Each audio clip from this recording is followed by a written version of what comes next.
mas também podendo nos expor a sua gloriosa palavra, que é o instrumento que Ele possui para produzir em nós as transformações que tanto necessitamos, e ao mesmo tempo para ir gerando no nosso coração uma segurança crescente, à medida em que nós vamos o conhecendo através desta mesma palavra. Sendo assim, eu quero convidar os irmãos a abrirem as Sagradas Escrituras no livro de Atos, no capítulo de número 14. Atos, capítulo de número 14. Bendito seja o nome do Senhor.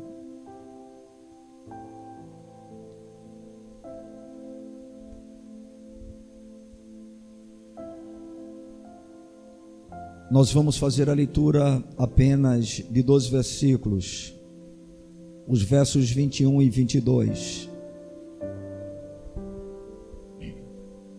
que diz assim: E tendo anunciado o evangelho naquela cidade, feito muitos discípulos, voltaram para Listra, Icônio e Antioquia, fortalecendo a alma dos discípulos, exortando-os a permanecer firmes na fé, e mostrando que através de muitas tribulações nos importa entrar no reino de Deus. Bendito seja o nome do Senhor. Amados, o livro de Atos é o livro que trata do início da história da igreja, como também a maneira como ela foi avançando gradativamente à medida em que o tempo se passava. E quando nós lemos este livro, que tem como escritor Lucas, alguém que andou lado a lado com Paulo e que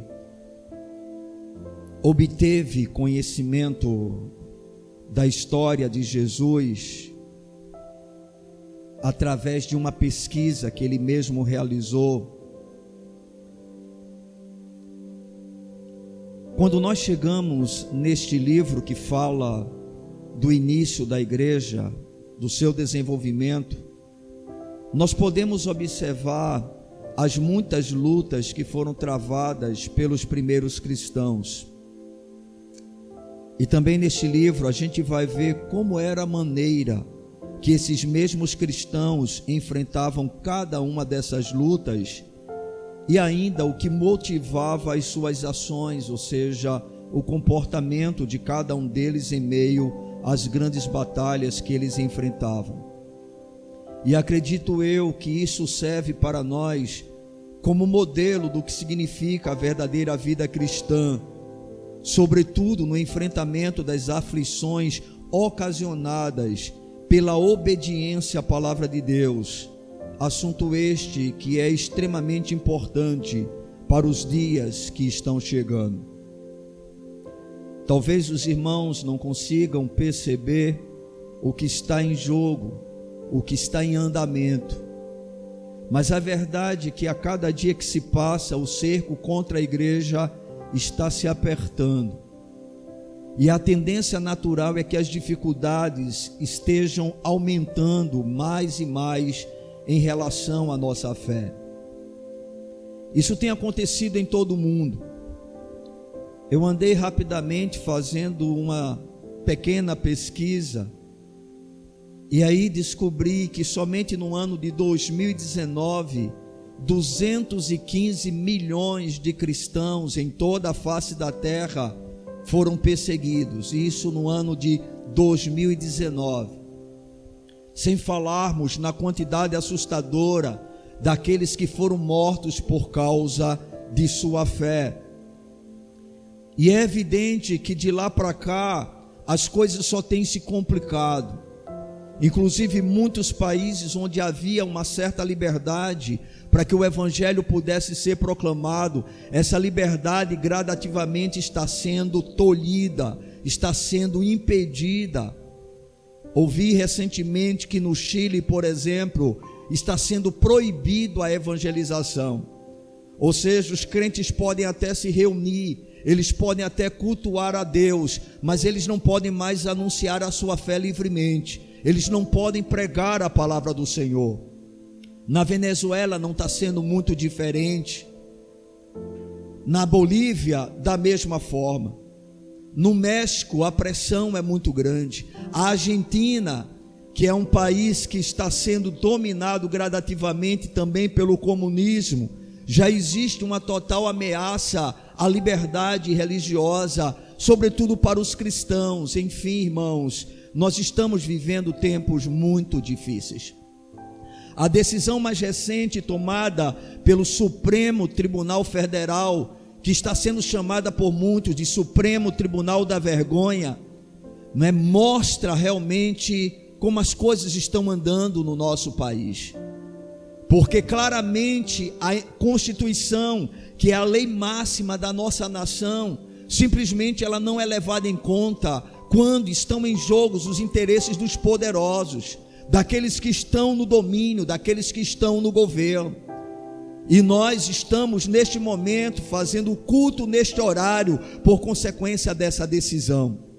E glorificamos a Deus porque ainda temos essa liberdade. Mas a tendência é que as coisas se apertem e se dificultem cada vez mais. E nós, irmãos, precisamos ver o que é que a palavra de Deus nos orienta, nos mostra a respeito de dias assim, justamente para que estejamos prontos, preparados para enfrentarmos não só os momentos que estamos vivendo, mas aqueles que ainda estão por vir. Eu não sei durante quanto tempo nós ainda temos com a liberdade que o Senhor nos tem dado. Eu não sei se vou pegar realmente uma grande aflição por causa da minha fé. Eu não sei se serei preso por causa do testemunho de Cristo. Mas uma coisa eu sei, nós estamos caminhando para esta realidade. Sendo assim, a igreja de Atos é um grande estímulo para nós. E observar como aqueles irmãos se comportaram, a maneira como eles viviam, pode ser de grande utilidade no fortalecimento da nossa fé e no preparo para que a gente possa realmente estar pronto a enfrentar qualquer situação, sem negar o precioso nome a quem chamamos de Senhor. E nós nessa noite queremos ver o que a palavra de Deus nos mostra a respeito desse assunto. E a primeira coisa que eu gostaria de dizer para os irmãos, que a gente observa dentro do livro de Atos, é que o sofrimento por causa de Cristo e de sua palavra era uma experiência comum à fé cristã. Vou repetir, o sofrimento por causa de Cristo e de sua palavra era uma experiência comum à fé cristã. De tal maneira que todo aquele que se convertia normalmente tinha plena consciência de que entregando a vida a Cristo e se tornando discípulo dele, passaria por muitas aflições. É verdade que quando a igreja nasceu no dia de Pentecostes, não houve imediatamente naquele mesmo dia uma grande perseguição contra o povo de Deus. Mas à medida em que o evangelho começou a avançar e o nome de Cristo se tornava conhecido na Judéia, em Samaria, automaticamente um levante começou a acontecer. E a gente já observa isso no livro de Atos, no capítulo de número 4, quando Pedro e João eles são presos. E eles foram presos por quê? Eles foram presos porque operaram um grande milagre na porta do templo. Um coxo havia sido curado.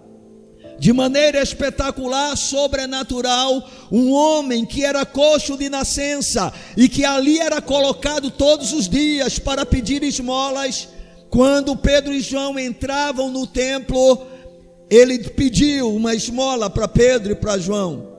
E Pedro e João os encarou, eles olharam para o coxo e disseram: olha, nós não temos ouro, nós não temos prata, mas o que nós temos, isso nós te damos.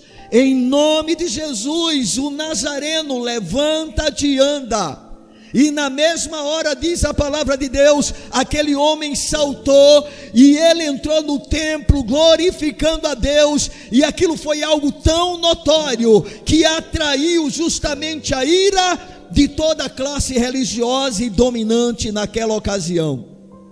Sacerdotes, os saduceus, o sinédrio se reuniu e mandou trazer Pedro e João presos. E quando eles chegaram diante do sinédrio, eles confessaram mais uma vez a sua fé, e naquela ocasião eles foram terrivelmente ameaçados. Versículo de número 21 diz assim: depois, ameaçando-os mais ainda, os soltaram, não tendo achado como os castigar por causa do povo, porque todos glorificavam a Deus pelo que acontecera. Quando chega no capítulo de número 5, a partir do verso de número 17, eles são novamente presos, e agora não apenas Pedro e João, mas todos os apóstolos. E por que eles foram presos? Porque Deus estava operando através da vida deles muitos milagres, e muitas pessoas começavam a ser atraídas pela mensagem do Evangelho, queriam ouvir falar a respeito de Cristo e do poder que emanava dele. Então eles são levados mais uma vez ao sinédrio. E chegando no sinédrio, novamente eles insistem em afirmar a sua fé. Eles continuam declarando que não importava o que eles dissessem, eles não iam parar de ensinar aquilo que eles já tinham ouvido e visto. Ou seja, eles continuariam falando sobre Cristo. E aí, nesta ocasião, eles não são mais ameaçados, eles são espancados, eles são açoitados. E é o que trata o trecho no capítulo de número 5, de 17 até o versículo de número 40. Versículo de número 40 diz: chamando os apóstolos, açoitaram-nos e ordenando-lhes que não falassem em nome de Jesus, os soltaram. Bendito seja o nome do Senhor.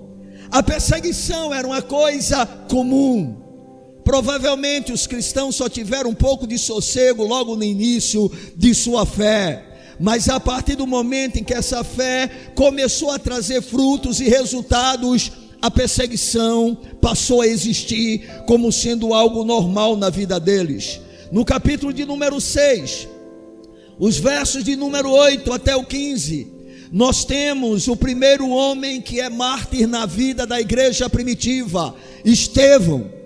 Ele foi levantado como diácono, e Deus concedeu a ele o dom de ser um evangelista, e através da sua vida milagres passaram a acontecer, e ele é convidado mais uma vez a comparecer diante do sinédrio. O sinédrio era um grupo composto por 70 homens que conheciam a lei, que conheciam a parte das escrituras do Velho Testamento. Era composto de saduceus e fariseus. E esses homens chamaram Estevão, e Estevão vai fazer um discurso. E durante esse discurso, Estevão claramente vai apontar exclusivamente para Jesus. Vai mostrar que os próprios judeus, juntamente com as autoridades romanas e os gentios, mataram o Senhor da glória, o autor da vida. E o que é que vai acontecer? Ele será apedrejado por causa de sua fé. Ele é morto. E nós vamos encontrar isso no capítulo de número 7, os versos de número 54 até o 59. Que diz: ouvindo eles isto que? O testemunho de Estevão, a pregação de Estevão. Ouvindo eles isto, enfureciam-se no seu coração e rilhavam os dentes contra ele. Mas Estevão, cheio do Espírito Santo, fitou os olhos no céu e viu a glória de Deus e Jesus que estava à sua direita, e disse: eis que vejo os céus abertos e o Filho do Homem em pé à destra de Deus. Eles, porém, clamando em alta voz, taparam os ouvidos e unânimes arremeteram contra ele, e lançando fora da cidade o apedrejaram. As testemunhas deixaram suas vestes aos pés de um jovem chamado Paulo, e apedrejavam Estevão, que invocava e dizia: Senhor Jesus, recebe o meu espírito. E a história continua. E quando nós chegamos no capítulo de número 8, o verso de número 1, a gente percebe que essa perseguição não apenas se concentrou mais nos líderes da igreja, mas ela agora se estende a toda a cristandade daquele tempo. E diz a palavra de Deus: e Saulo consentia na sua morte. Naquele dia, ou seja, no dia em que Estevão foi apedrejado, levantou-se grande perseguição contra a igreja em Jerusalém, e todos, exceto os apóstolos, foram dispersos pelas regiões da Judeia e Samaria. Ou seja, a coisa foi tão grave que houve a necessidade de todos os cristãos saírem como fugitivos para poderem preservar a própria vida. Mas deixa eu lhe dizer uma coisa: eles não saíram simplesmente calados. A Bíblia diz que por onde eles passavam, eles saíam anunciando o Evangelho de Cristo. Ou seja, mesmo a perseguição que os levou a sair de onde eles estavam, não foi suficiente para calá-los, para impedir a fé deles, irmãos. E isso é algo que a gente precisa levar em consideração. Quando nós chegamos no capítulo de número 12, versos de 1 a 5, a gente observa que agora a perseguição, ela não vem apenas por parte dos judeus, mas também se estende ao Império Romano. E no capítulo 12, de 1 a 5, diz assim: por aquele tempo, mandou o rei Herodes prender alguns da igreja para os maltratar, fazendo passar a fio de espada Tiago, irmão de João. Vendo ser isso agradável aos judeus, prosseguiu, prendendo também a Pedro, e eram os dias dos pães asmos. Tendo feito prender, lançou no cárcere, entregando a 4 escoltas de 4 soldados cada uma, para o guardarem, tencionando apresentá-lo ao povo depois da Páscoa. Pedro, pois, estava guardado no cárcere, mas havia oração incessante a Deus por parte da igreja a favor dele. A gente vê, irmãos, que continua o processo de perseguição, continua o processo de sofrimento, continua o processo de dor. Por quê? Porque isso faz parte da história da verdadeira igreja de Cristo. É interessante que quando Jesus, ele orientava, discipulava os seus discípulos, os seus apóstolos, ele chegou ao ponto de dizer: olha, vocês, todos vocês serão odiados por causa do meu nome.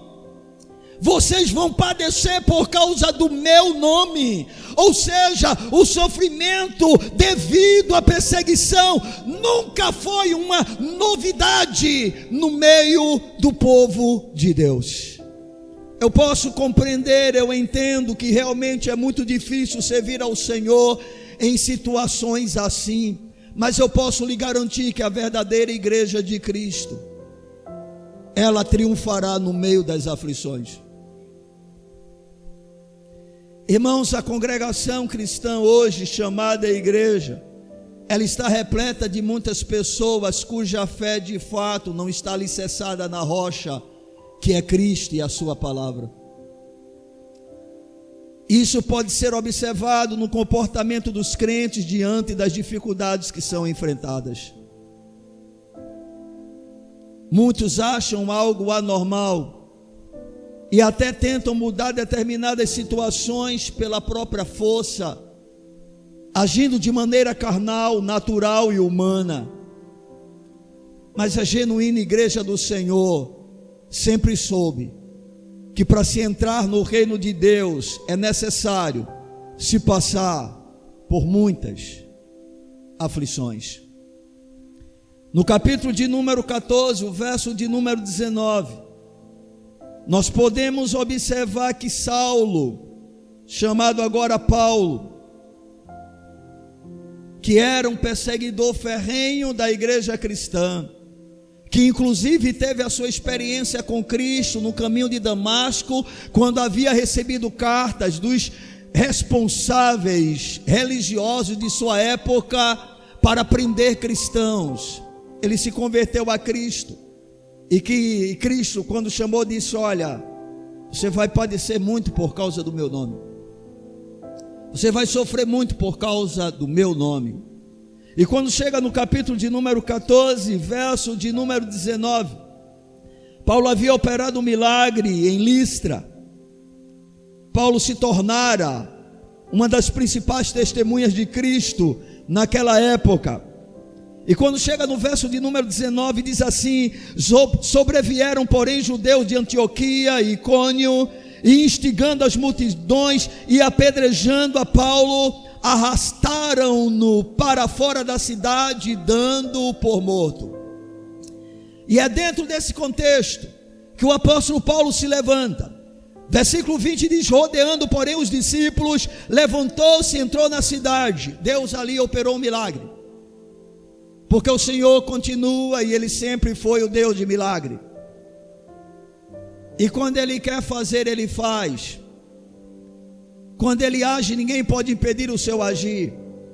A tarefa de Paulo não havia ainda sido concluída, não era a hora de Paulo morrer. E o Senhor livra a vida de Paulo da morte. Então os discípulos o rodeiam, e diz: rodeando, porém, os discípulos, levantou-se e entrou na cidade. No dia seguinte partiu com Barnabé para Derbe. E tendo anunciado o evangelho naquela cidade e feito muitos discípulos, voltaram para Listra, e Icônio e Antioquia, fortalecendo a alma dos discípulos, exortando-os a permanecer firmes na fé, e mostrando que através de muitas tribulações nos importa entrar no reino de Deus. Aleluia! Paulo não disse: olha, isso é algo restrito apenas à liderança da igreja. Isso não é algo restrito simplesmente àqueles que foram separados para ser apóstolos.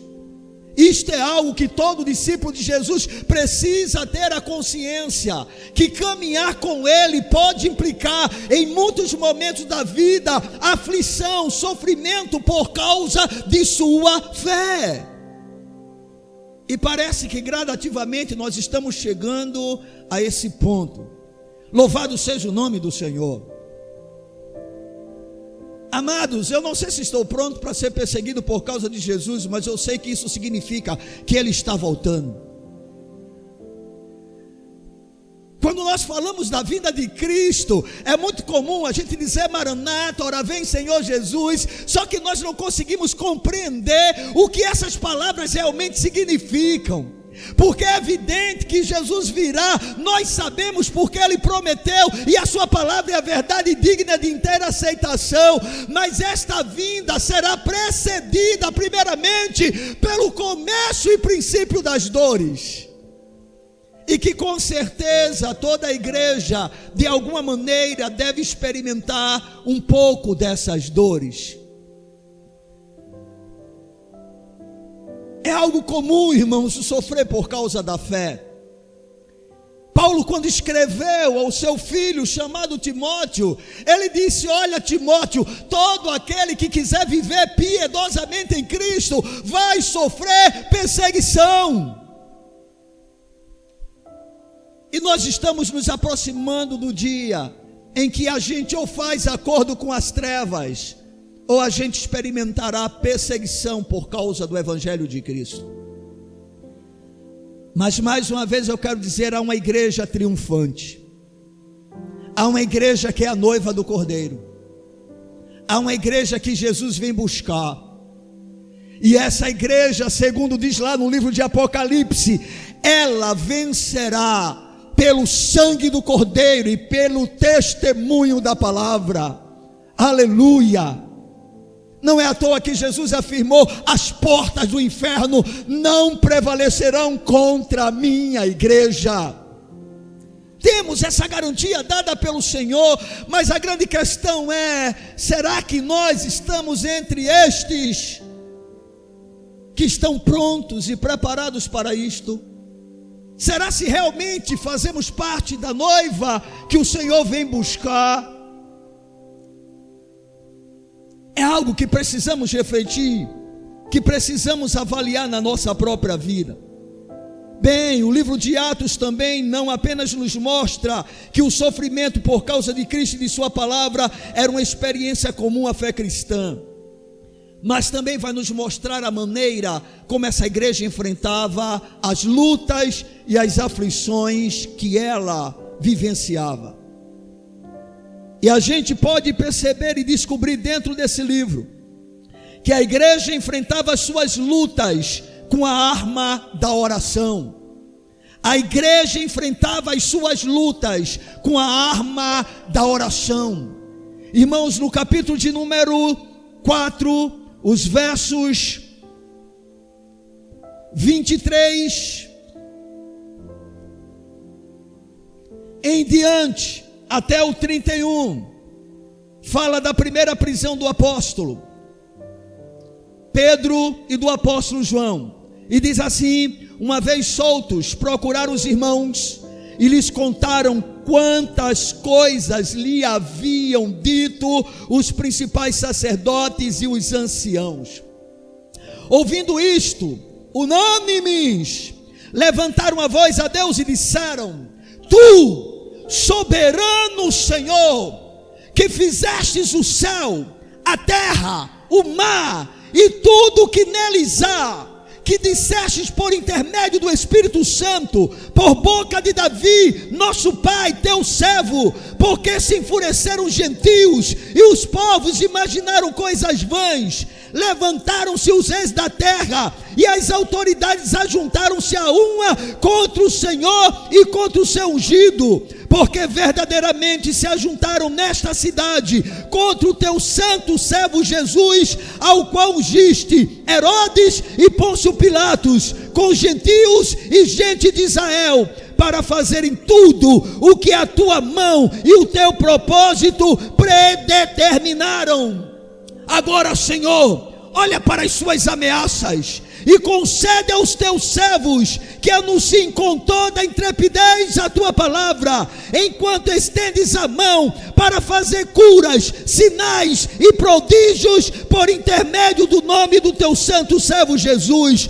Tendo eles orado, tremeu o lugar onde estavam reunidos, todos ficaram cheios do Espírito Santo e com intrepidez anunciavam a palavra de Deus. Aleluia!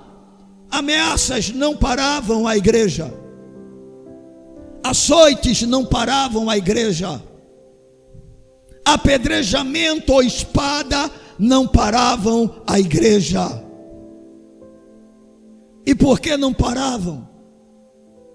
Porque essa igreja vivia como igreja, e ela sabia que possuía uma arma essa que utilizava com naturalidade, que era a oração. Podemos perceber que assim que Pedro e João são soltos, irmãos, eles não vão se esconder em algum lugar onde não possam ser encontrados. Eles vão se reunir com a igreja. E vocês sabem que essa igreja se reunia, sabe quantos dias na semana? Todos os dias da semana. Essa igreja se reunia no domingo para o dia do Senhor, onde eles ministravam o sacramento da ceia, mas ela se reunia na segunda, na terça, na quarta, na quinta, na sexta e no sábado. Todos os dias os irmãos estavam de alguma maneira juntos, quer fosse no templo, quer seja ou fosse nos lares. Era uma igreja que compreendia a necessidade de se estar junto. Era uma igreja que compreendia a necessidade de buscar a face de Deus em oração. É uma igreja que entendia que a maneira de se permanecer de pé era de joelhos. É por isso que essa igreja não se dobrava diante dos Césares, diante do judaísmo, diante da ameaça do gnosticismo. Por quê? Porque era uma igreja que sabia a arma que possuía da oração. A igreja, ela orava. A gente percebe, queridos, ainda no livro de Atos, no capítulo de número 5, os versos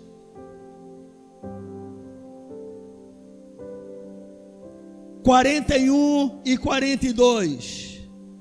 Bendito seja o nome do Senhor. Não, irmãos, perdão. Vamos ver primeiro capítulo 12, versículo de número 5. Capítulo de número 12, versículo de número 5.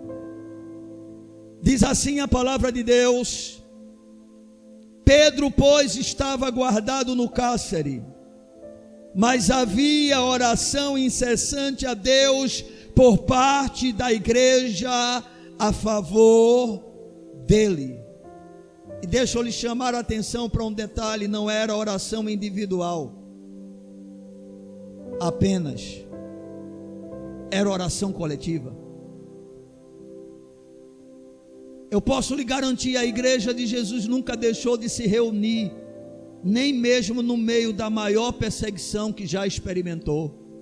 A história relata que eles se congregavam em sepulturas, em cavernas, em labirintos.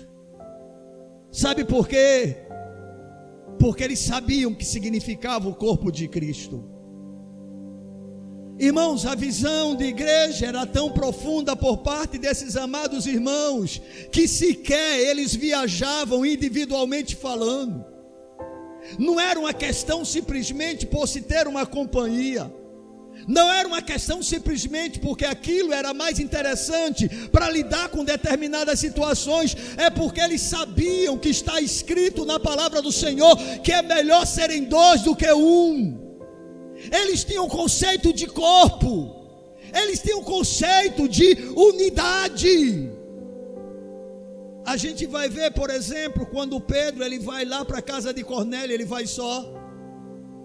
Ele leva mais 6 irmãos. Qual a finalidade? Igreja representada. Paulo, quando se separou de Barnabé, ele saiu só. Paulo poderia dizer: bem, eu sou o cara, Jesus me escolheu, eu posso andar só. Não, ele escolhe Silas. Observemos que Paulo nunca andava só, nenhum homem de Deus nunca andou só. Por quê, irmãos? Eles tinham medo de alguma coisa? Não, eles sabiam o que era igreja. Eles valorizavam a comunhão. Eles sabiam que há um poder na vida coletiva dos santos. Algo que Satanás tem tentado de todas as maneiras roubar de nós. Estamos vivendo um tempo em que muitos defensores do fica em casa, entre os chamados cristãos, estão se levantando. Não, é apenas enquanto passa a pandemia, é apenas enquanto essa situação passa, nós estamos defendendo a vida. Pois bem, a igreja é a maior defensora da vida da face da terra, e a maneira de defender a vida é estando juntos e fazendo aquilo que é a sua função: orar ao Senhor, buscar a sua face. Bendito seja o nome de Jesus. A igreja enfrentava suas lutas com a arma da oração. E uma coisa impressionante, queridos, é que a igreja não somente orava, mas por incrível que pareça, ela também se alegrava por causa do sofrimento devido à fé em Cristo. No capítulo 5, como eu disse para vocês anteriormente, os versos de número 40 a 42, diz assim: chamando os apóstolos, açoitaram-nos, e ordenando-lhes que não falassem em nome de Jesus, os soltaram. Primeiro ameaça, agora pau no lombo, e de novo: não falem nesse nome. Proibimos vocês de falarem neste nome. Irmãos, eu não sei se vocês entendem, mas o Sinédrio estava dando um recado. O Sinédrio estava dizendo para os apóstolos o seguinte: o mestre de vocês morreram, nós o matamos, nós podemos matar vocês também. Estamos apenas dando uma chance para vocês, não falem mais nesse nome. Agora, por gentileza, vamos ver o que é que diz a palavra. E eles se retiraram do Sinédrio, regozijando-se por terem sido considerados dignos de sofrer afrontas por esse nome. Agora, por favor, versículo de número 42. E todos os dias, no templo e de casa em casa, não cessavam de ensinar e de pregar Jesus, ó Cristo. Eles não apenas oravam, eles ficavam satisfeitos quando vinha o problema. Não é que eles procurassem, mas eles se sentiam regozijados por padecerem por causa de sua fé, porque eles tinham o exemplo do seu próprio mestre, que mesmo sendo Deus, ele resolveu passar por tudo que passou por amor a nós. E Jesus disse: olha, vocês vão passar pelas mesmas coisas que eu passei. Se me perseguiram, vão perseguir a vocês. E vai começar a hora da igreja do Senhor experimentar essa perseguição. Estamos caminhando para isso. Mas a grande pergunta é: estamos prontos para tal realidade? E a resposta é muito fácil: é claro que não.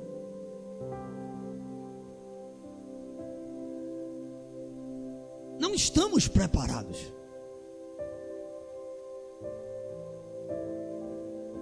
Hoje nós somos um povo que qualquer coisa nos impede de fazer as coisas para Deus. A nossa preguiça, o nosso cansaço, o nosso lazer, a nossa família, os nossos negócios, o nosso entretenimento, tudo é razão suficiente para que a gente deixe de fazer aquilo que Deus nos confiou e nos revela em sua palavra. É por isso que vivemos uma vida tão fraca e um cristianismo tão medíocre. Não estamos preparados. Muitos têm se curvado diante de um vírus, outros diante do Estado. Mas a verdadeira igreja não se curva nem diante de um, nem diante do outro. Porque ela tem um rei. E ela é regida pelas normas deste reino.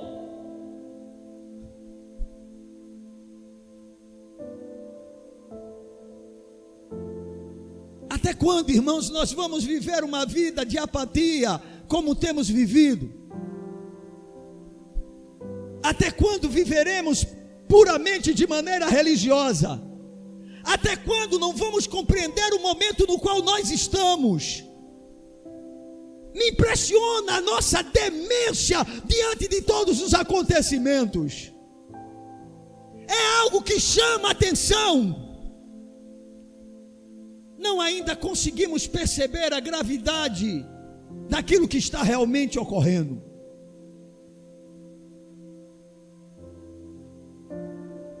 Parece que não vemos o que está se formando. É algo realmente impressionante. E por que eu sei disso? Pela nossa postura, pela nossa indiferença. A gente continua achando que vida cristã é se reunir uma vez na semana e olhe. Eu dou graças a Deus porque as chuvas cessaram, porque talvez se elas tivessem permanecido com a força que ela estava, muitos não estariam aqui.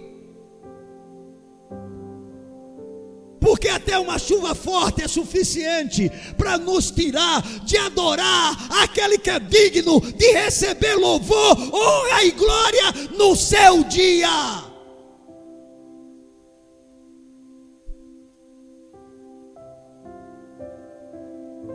Como poderemos enfrentar o que está por vir? Não, pastor, quando chegar a hora, a gente muda de posição. É ruim.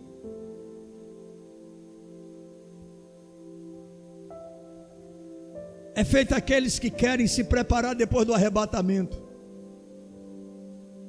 Tem gente que acha, né, que depois que, não, eu vou ter uma nova chance. É ruim.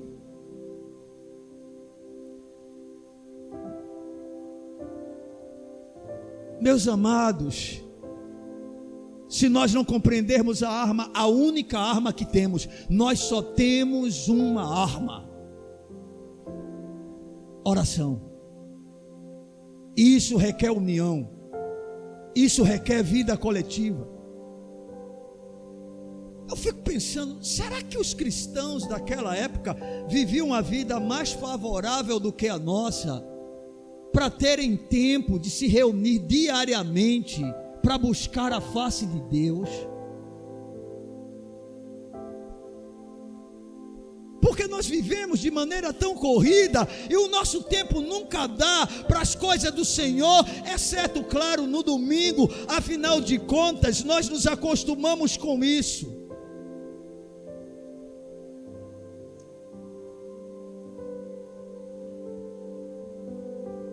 Vocês já leram a história que Jesus contou sobre a gratuidade da salvação, quando ele falou a respeito dos trabalhadores e as suas diversas horas de trabalho? Eu não sei se vocês reparam ali, mas era comum que um escravo, que alguém que realmente trabalhasse em média 12 horas por dia. E eu não sei se vocês sabem, mas boa parte da igreja cristã era formada por pessoas com essa característica. E no entanto a Bíblia diz que todos os dias eles estavam reunidos. Eu não sei se vocês se lembram quando Paulo chegou em determinado lugar e aí ele ia viajar no outro dia logo cedo, e diz a Bíblia que houve um culto realizado no primeiro dia da semana, no dia do Senhor, em que esse culto se estendeu até uma determinada hora, ao ponto de um jovem chamado Eutico, ele ter um sono tão profundo que caiu e morreu.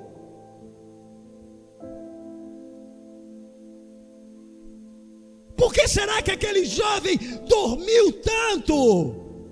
Ele estava exausto. Não era uma questão apenas, vamos dizer assim, de demência espiritual. Poderia ser o cansaço da própria vida, do seu trabalho. Mas onde é que ele estava? Ele estava na casa do Senhor.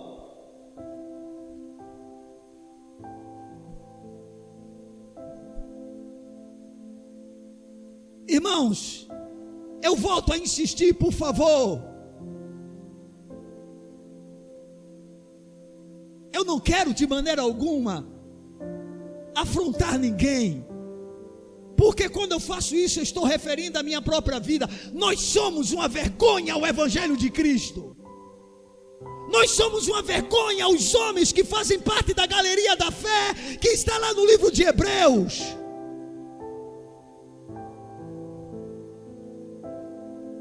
E o mais angustiante é porque absolutamente nada que aconteça muda a nossa posição.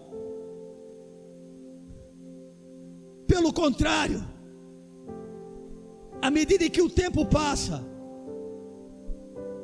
nós nos tornamos mais dementes e indiferentes quanto às coisas do Senhor. Eu vejo que nós temos bebido o vinho deste mundo de uma forma tal que a nossa embriaguez chega a um ponto que perdemos toda a sensibilidade pelas coisas de Deus. Vivemos como ébrios espirituais, insensíveis. E com certeza, se porventura as coisas acocharem, a igreja institucionalizada se curvará. Como a gente já começa a observar, muitos pastores têm aceitado com naturalidade o que está acontecendo. Alguns nessa segunda onda mudaram de posição, porque viram a besteira que provavelmente fizeram quando a primeira aconteceu. Eu vi muita gente na primeira onda, pastores inclusive renomados: não, vamos, no caso, ficar em casa, vamos fazer assim, vamos usar os meios que temos. Hoje esses mesmos pastores, eu tenho visto uma postura diferente, graças a Deus. Irmãos, a gente tem que botar uma coisa na cabeça: nós fomos criados para adorar a Deus. Deus não veio buscar um homem, Ele veio buscar a sua igreja. E essa é a arma que a igreja possui. A palavra de Deus em 1 Pedro, mantenha a sua Bíblia aberta em Atos, mas por gentileza, vá comigo para 1 Pedro, capítulo de número 4. Pedro está escrevendo a sua primeira epístola para a igreja que se encontrava dispersa, justamente por causa da perseguição. 1 Pedro capítulo 4, versículo de número 12 e 13. Amados, não estranheis o fogo ardente que surge no meio de vós, destinado a provar-vos, como se alguma coisa extraordinária vos estivesse acontecendo. Ou seja, não há nenhuma anormalidade na igreja a ser perseguida.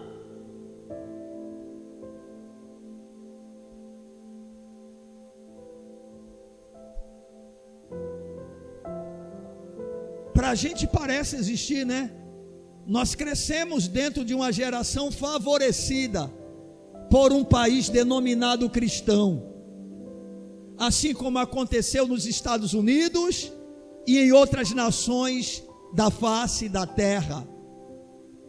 Deus nos deu um tempo de paz, Deus nos deu um tempo de prosperidade, Deus nos deu um tempo que era para valorizarmos e podermos crescer na nossa relação com Ele, mas aconteceu exatamente o contrário. A prosperidade que Deus deu a essas nações não cooperou para o avanço espiritual da igreja. Pelo contrário, entramos num processo de declínio que já dura décadas. A igreja brasileira começou a naufragar há vários anos atrás. E hoje nós estamos vivendo essa realidade assustadora, onde não há palavra sendo pregada nos púlpitos, onde o evangelho tem sido mercadejado, onde pastores e líderes nada mais são do que entretedores de auditório. A igreja deixou de ser casa de oração e se tornou covil de salteadores. A palavra tem sido mercadejada. O evangelho está sendo cada vez mais uma vergonha. O pecado está dando na canela. Ninguém liga mais para o que é errado. E todo mundo dizendo: eu sou cristão, eu sou crente.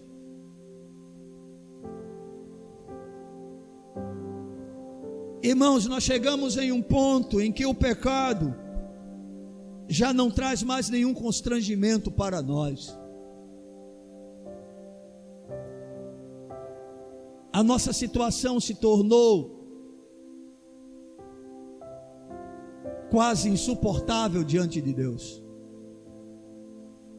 E agora a conta está chegando. A conta está chegando, irmãos. E a pergunta é: com esse tipo de evangelho, nós estamos prontos?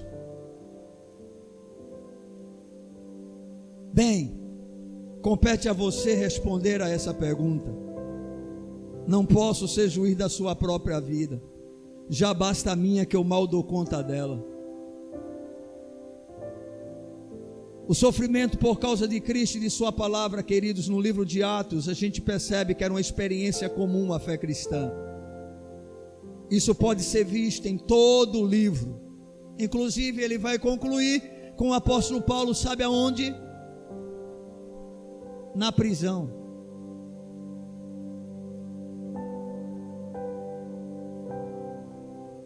É assim que o livro de Atos termina, com o maior apóstolo preso em Roma. Agora, queridos, eu queria ainda falar de algo com vocês, ou para vocês.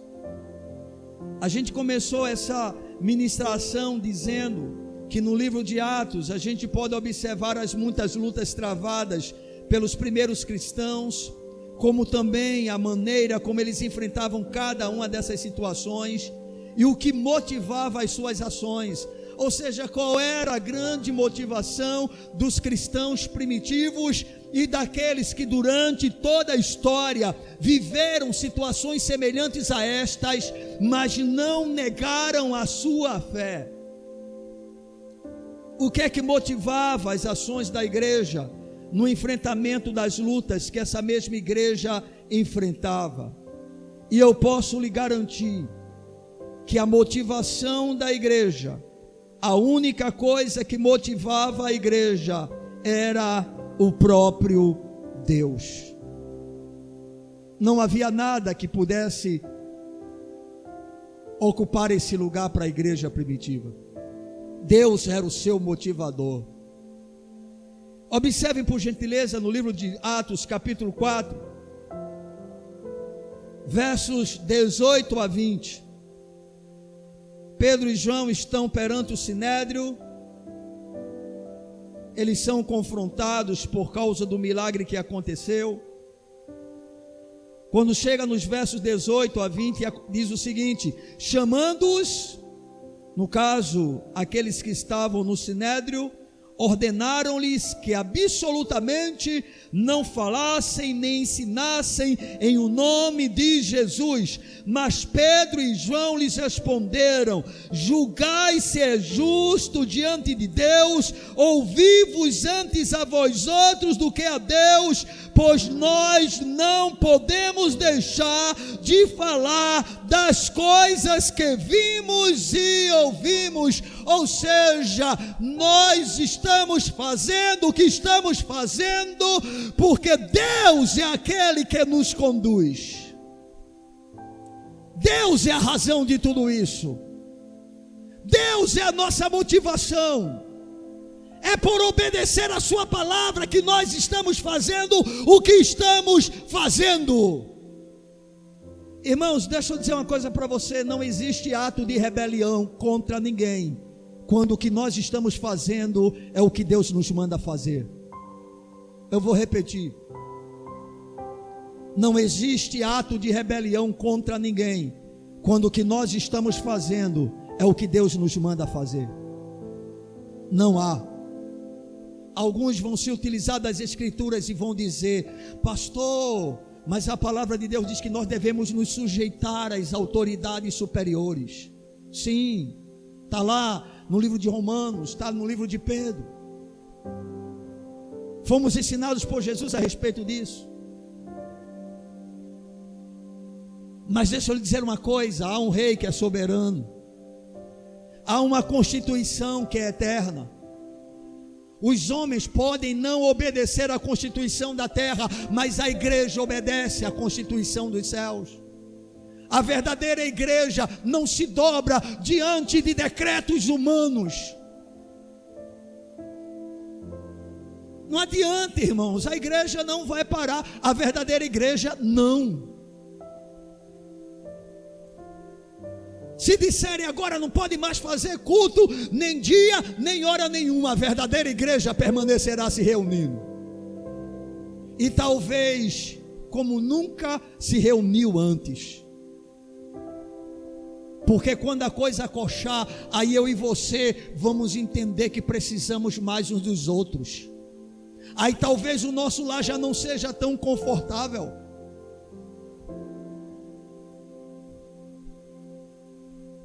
Talvez não haja tanto tempo para descanso, para entretenimento. Irmãos, hoje nós vivemos ainda uma vida extremamente confortável.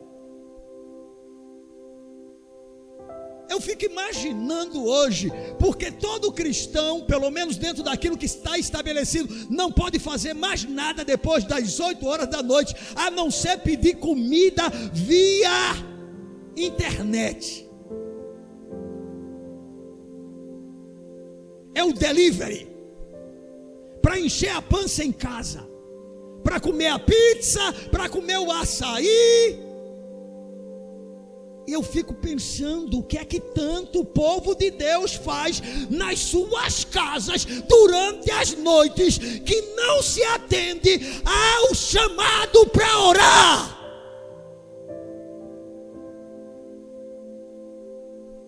Eu fico imaginando o que é que tem de tão bom dentro das casas, que seja tão atraente, que não vemos nenhuma motivação entre os membros do corpo de Cristo para buscarem a face de Deus em oração. Eu não consigo entender isso. Participei do último culto aqui de oração na quinta-feira. Eu acho que foi um dos cultos que tivemos menos pessoas durante todo esse período, irmão Gorete. A nossa irmã Cláudia confundiu o horário, não ouviu adequadamente as informações da terça-feira, e aí marcou o culto de 6h30, e eu tinha dito que era de 7h30. E ela começou o culto, só tinha mais uma pessoa, claro, porque eu acho que boa parte dos irmãos entenderam o que eu havia dito. E eu cheguei de 7h30, 7h30, né? Ela tinha marcado até as 8 horas. E eu estranhei. Pouca gente, ela já estava na metade da oração, e depois eu tomei o conhecimento que a oração iria acabar às 8 horas. E eu nunca vi tão pouca gente em um círculo de oração. Por quê? Porque não tem retetel? Porque não tem movimento? Porque não tem show? Porque não tem oportunidade? Porque não tem nada para aparecer? Porque nada para chamar a atenção? E eu fico pensando, onde é que está a igreja? Onde é que as pessoas estão? E por que elas se comportam dessa forma? E a razão é simples. Deus não é urgente, Deus não é a necessidade maior, Deus não é a alegria maior, Deus não é o prazer maior.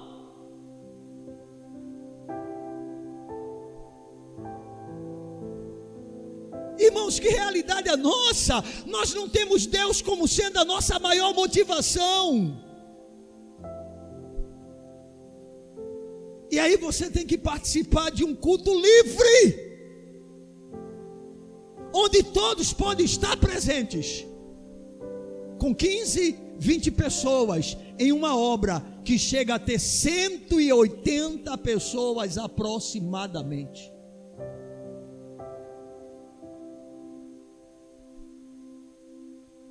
Agora vocês imaginem se acochar.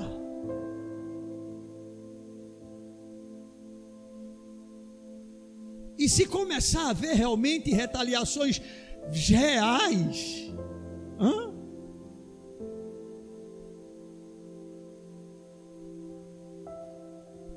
não estamos preparados para sofrer, irmãos, porque na realidade estamos tão acomodados com uma vida que sem sofrimento, que essa bondade da parte do Senhor tem nos feito mal.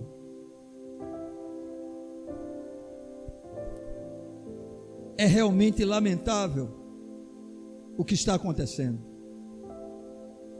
Independente do que acontecesse, os apóstolos, os discípulos da igreja primitiva estavam prontos para fazerem a vontade do seu Senhor. No capítulo de número 5, os versos 40 ao 42, a gente já leu esse texto, mas vamos fazer novamente a leitura.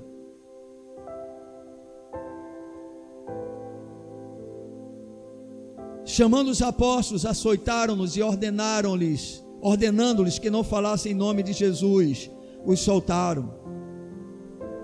E eles se retiraram do sinédrio, regozijando-se por terem sido considerados dignos de sofrer afrontas por esse nome.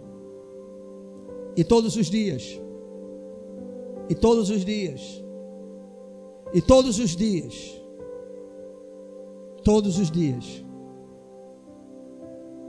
um bocado de desocupado, não é verdade?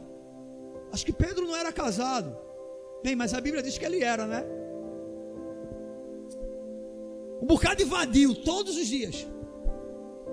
É porque para alguns não tem o que fazer, está na igreja todo dia.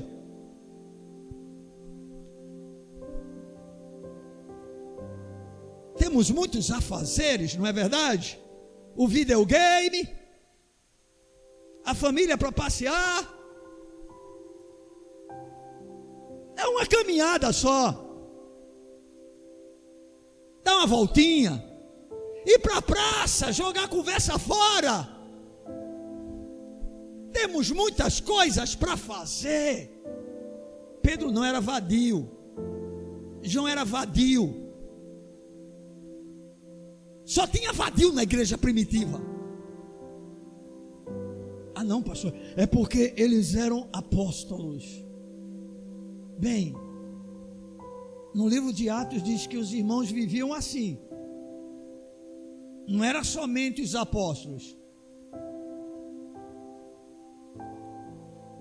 Todos os dias no templo e de casa em casa, não cessavam de ensinar e de pregar Jesus, o Cristo, o Messias, o ungido de Deus, o Senhor dos senhores, o Salvador das nações. Todos os dias. E com um detalhe, para eles não era enfadonho, não era cansativo, não era monótono, não era algo mecânico, não era algo desanimador, não era um fardo, não era um peso, não era algo cansativo, era prazer.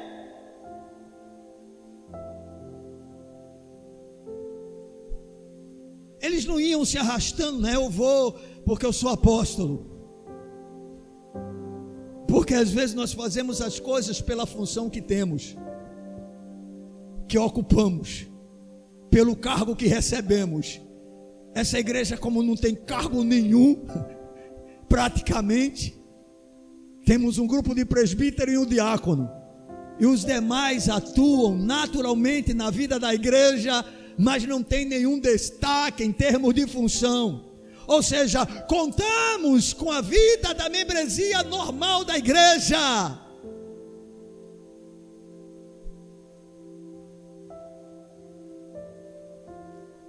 E não há prazer nas coisas de Deus.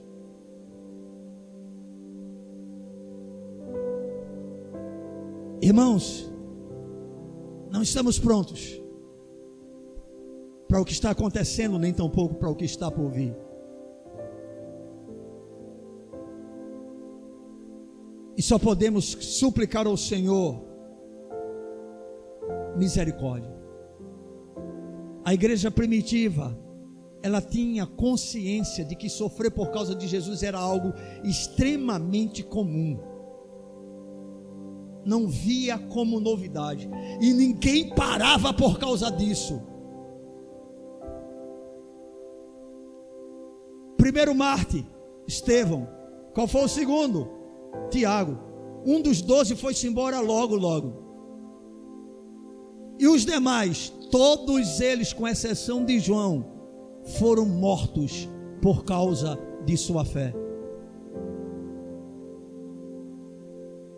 E nenhum deles desistiram de continuar proclamando a sua fé até o final da vida. Mas por que isso? Porque eles tinham uma motivação: Deus e a sua palavra. Eles tinham uma arma, a oração. A oração era o instrumento que eles possuíam para uma relação íntima com o Senhor e para ser fortalecido. Eles precisavam de Cristo. A igreja moderna não manifesta essa necessidade.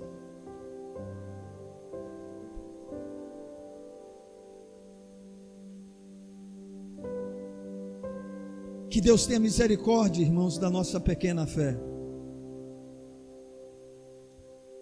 Quando nós olhamos e observamos tudo aquilo que nós falamos durante essa noite, e eu sei que isso não mexe muito conosco, quer dizer, não mexe quase nada, está tudo muito bom ainda. Inclusive, se tem alguém aqui que esteja mais ameaçado de passar por qualquer tipo de problema, sou eu. Se porventura a coisa apertar, se chegasse aqui, por exemplo, e constatasse que nós não estamos obedecendo às normas sanitárias, e aí alguém tivesse que ser preso, fique tranquilo, não vai ser você. Quem será levado serei eu. Não temos restrição alguma. Proibiram a gente fazer culto depois das 5 horas, a gente está fazendo agora. Durante a semana a gente não pode fazer depois de 8 horas, porque depois de 8 horas o vírus é crente, ele vai para a igreja. Hoje, depois de 5 horas, o vírus é crente, ele vem para a igreja. Mas a gente está se sujeitando. Por enquanto a gente está se sujeitando. Tem problema, temos alternativa, vamos usar. Tem algumas ordens, vamos cumprir. Mas a coisa pode piorar. E ela deve piorar. Mas, irmãos, a minha preocupação em relação a isso é o nosso estado, irmãos. É a nossa situação, irmãos. É a nossa condição, irmãos. Isso realmente me deixa apavorado. Não deveria estar, não é verdade? Mas eu fico, porque eu fico me perguntando: Deus, eu estou pastoreando ovelhas, mas ovelhas que não ouvem a voz do seu pastor. Bem, não sou eu o pastor, é Cristo.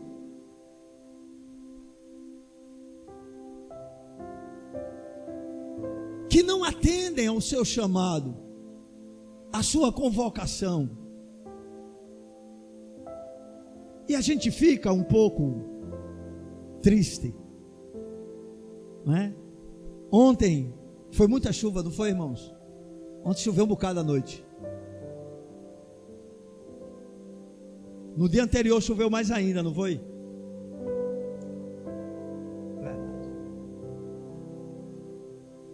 A gente tem oração aqui todo dia. Pastor, não teve oração na sexta-feira? Teve. Teve oração ontem? Não, pastor. Mas passou aquela chuva? Teve. Tinha alguém aqui, tinha pessoas aqui clamando por vocês, orando a Deus, pedindo a Deus misericórdia. Onde estava o restante da igreja, irmão? Dembira veio de guarda-chuva. Glória a Deus, né? Teve mais um. Como eu disse, irmãos, nós não estamos prontos para enfrentar uma chuva mais forte. Vamos enfrentar perseguição com essa apatia da nossa vida, com esse descaso que fazemos para com Deus, com essa falta de prazer que temos em sua presença. com esse culto enfadonho que nós oferecemos a Ele. Irmãos, que o Senhor realmente nos dê graça e que Ele faça um milagre. Eu ainda espero um milagre da parte do Senhor, porque eu sei que Ele é um Deus de milagres. Somente uma igreja, queridos, com convicções profundas em sua fé e que compreende a importância e necessidade da oração para a sua sobrevivência, é a igreja que estará pronta para suportar o sofrimento por causa de sua obediência a Cristo. Eu vou repetir. Eu sei que vocês retêm muito pouco daquilo que é compartilhado em um momento como este, é normal. A quantidade de informações e de palavras que são proferidas durante uma ministração como esta é enorme. E alguns encontram dificuldade para assimilar muitas coisas, mas eu acho que algumas coisas vocês deveriam levar para casa. A primeira delas é que é comum o sofrimento por causa da fé em Cristo. A segunda delas é que a arma que a igreja possui é a sua vida coletiva, buscando a Deus em oração. E a terceira delas é que a grande motivação que temos para ousarmos em circunstâncias adversas é o próprio Deus e a sua palavra. Não temos uma outra motivação. E eu queria que nessa noite você, nessa tarde, né, irmãos, o costume é tão grande com a noite, que a gente diz essa noite, mas essa tarde, eu quero que você ouça mais uma vez, que somente uma igreja com convicções profundas em sua fé, e que compreende a importância e necessidade da oração para a sua sobrevivência, é a igreja que estará pronta para suportar o sofrimento por causa de sua obediência a Cristo. Somente essa igreja estará pronta para enfrentar o que está por vir. Eu quero concluir essa reflexão dizendo para os irmãos que nenhum cristão estará pronto para morrer por Cristo. Me ouça e reflita.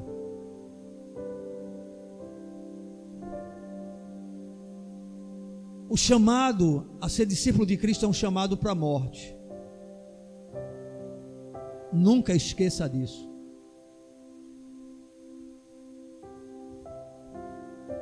É por isso que a condição é: negue-se a si mesmo, tome a cada dia a sua cruz. Aquele que achar a sua vida, por amor de mim, perdê-la, e quem perder a sua vida, por amor de mim, achá-la. O chamado ao cristianismo é um chamado à morte. Já vivemos um tempo de muita bonança, em que não foi necessário a morte no sentido físico por causa da fé. Mas eu posso lhe garantir que é esse o chamado que Cristo faz a cada um de nós. E eu quero dizer e concluir essa reflexão, que nenhum cristão estará pronto para morrer por Cristo, enquanto não estiver disposto a viver para Ele. Presta atenção, irmãos. Nenhum cristão estará pronto para morrer por Cristo, enquanto não estiver disposto para viver para Ele. Bem, como é que eu sei que eu estou vivendo para Cristo? É só observar a maneira como você vive, o que é prioridade para você, o tempo que você usa para Deus. Quando você tem que fazer uma escolha entre Deus e qualquer uma outra coisa, qual a escolha que você faz? São coisas simples, que se respondida adequadamente, você terá mais ou menos uma ideia de quem é a prioridade da sua vida. Fiquemos de pé na presença desse Deus.